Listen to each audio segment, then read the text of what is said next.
Tonight's talk is consciousness, creativity, and the brain. And if you have a golf ball-sized consciousness, when you read a book, you'll have a golf ball-sized understanding. When you look out, a golf ball-sized awareness. And when you wake up in the morning, a golf ball-sized wakefulness. But if you could expand that consciousness, then you read the book, more understanding. You look out, more awareness. And when you wake up, more wakefulness. It's consciousness. And there's an ocean of pure, vibrant consciousness inside each one of us. And it's right at the source and base of mind, right at the source of thought, and it's also at the source of all matter. There is no matter as such. All matter originates and exists only by virtue of a force which brings the particle of an atom to vibration and holds this most minute solar system of the atom together. We must assume behind this force the existence of a conscious and intelligent mind. This mind is the matrix of all matter. Matter seems like a good place to begin. The solidity of the world seems totally indisputable. As a fixed thing that you can see and touch, your body is also reassuringly solid. But beginning with Einstein, modern physics has assured us that this solidity is a mirage. All of physical matter, everything we have around us, is the result of a frequency. And what that also means is that if you amplify the frequency, the structure of the matter will change. What this self-contained system is a hologram. It's what I call the super hologram. Everything within it is an expression of that hologram. This is one of the great characteristics of a hologram, is that every part of a holographic picture is a smaller version of the whole. It's as if reality is so connected that when you look at one small part, you can see things about other parts, that the entire whole is contained in the part. And in a sense, you can't divide reality up because we're cutting off a hologram. We can't find where one particle is because it's always a reflection of all particles. In a hologram, the whole pattern is whole and complete unto itself. And if you were to take any little portion of this whole out and examine it closely, you will see the entire pattern repeating itself again and again and again. Anywhere in this pattern, if we were to change one little aspect on any one of these little holograms, that change would be reflected throughout the entire system. Quantum physics has revealed what ancient masters knew. Matter does not exist. The concept of substance arose from the philosophy of Aristotle. And from that concept came science's conception of matter. The fact of the matter is that the substance of the universe is consciousness. Belief that the substance of the universe is matter leads to what I call a fear-greed dichotomy. As people in their quiet desperation attempt to accumulate as many material possessions and riches as possible. In fact, the substance of the universe is consciousness. Therefore, it is behavior that is important. If you get into the realms of fear, fear is a very slow, dense vibrational state. And the more you embody fear, and the whole of this manipulated society is globally is structured to make us fear, to make us have stress, to make us worry about tomorrow, and have guilt about yesterday, and forget about now. It brings us into a slow vibrating dense state. We should be very careful about what we believe about the future.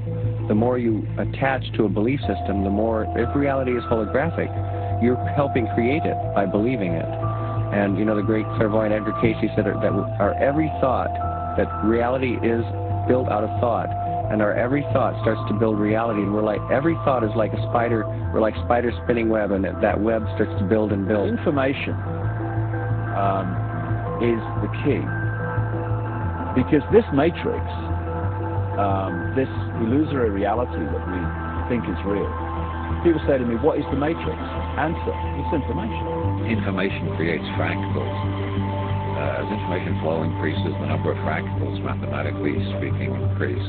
This was demonstrated by a mathematician named Theodore Gordon. Fractals are unpredictable functions, so things are becoming more and more unpredictable. When you start getting into fractals and chaos theory, when you look at it in terms of a society, this is where it starts to cross over into the so-called Illuminati or the negative elite, the world leaders with their philosophy of order out of chaos. There is some truth to that, in the sense that when the system becomes highly destabilized, there will be random shifts that suddenly self-organize into higher complexity. At the subatomic level, reality behaves in accordance with the expectation of the observer, or the measurer, the scientist. Why is that remarkable? Because everything in the universe is composed of those subatomic particles. These atoms are particles that are whirling at lightning speeds around huge empty spaces, and the particles aren't material objects. They are fluctuations of energy and information in a huge void of energy and information. And what the science now is showing is that when you can change the field that the atom is in, you change the atom, and we're made of those atoms. So when we have feelings in our hearts, we're changing the field that connects the stuff everything is made of, and we literally are altering our physical reality.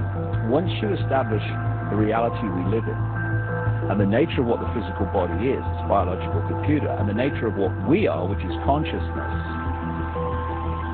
and then you start, as I have, looking at the way this world is structured and how it works and why they do this and why they do that, it suddenly brings into crystal clarity why the world is structured as it is. Because, you know, people look through their eyes and they think this is the world, but it isn't. It's a tiny, tiny frequency range within an infinite energy field of infinite frequency ranges. And basically it's like a holographic television channel. It is the act of consciousness that actually creates the building block that the universe is made of. I can't imagine a universe that exists without us, because it's the act of us observing the world around us that is creating, allowing us to create as we go in a participatory universe. We may never find the edge of our universe as we're looking to define what this universe looks like. We may never find the smallest particle in the quantum world to see what this stuff is that we're made out of. And the reason is because everywhere we look, everywhere that consciousness explores with the expectation that something will be there, that exploration, that act of looking, observation, is the act that creates something for us to see. That we are actually building this universe as we go. Consciousness is the programming language of the universe. We are consciousness conductors. That's what we do. That's who we are. Consciousness comes through us. It emanates from us. We are the creators. We are the ones who are targeted on this planet because we are the ones who transmit the reality just like everybody else does. If you switch your brain off and you are sucked into the mainstream media illusion, we must understand that we are being used because we create reality. So if we are manipulated in a certain way, and if we are modulated in a certain way, then our creation becomes not ours but somebody else's. And what happens if we all do it? Everyone in this room decides to take control of reality. I'm talking about reality. I'm talking about quantum physics. I'm talking about taking control of things from the quantum level up, from the molecular level up, and it works. One of the things we're actually dealing with is as I say, some kind of operating system that can be hacked using words. The world is like a ride at an amusement park, and when you choose to go on it, you think it's real, because that's how powerful our minds are. And the ride goes up and down and round and round. It has thrills and chills, and it's very brightly colored, and it's very loud, and it's fun for a while. Some people have been on the ride for a long time, and they begin to question, is this real or is this just a ride? And other people have remembered, and they come back to us and they say, hey, don't worry, don't be afraid ever, because this is just a ride.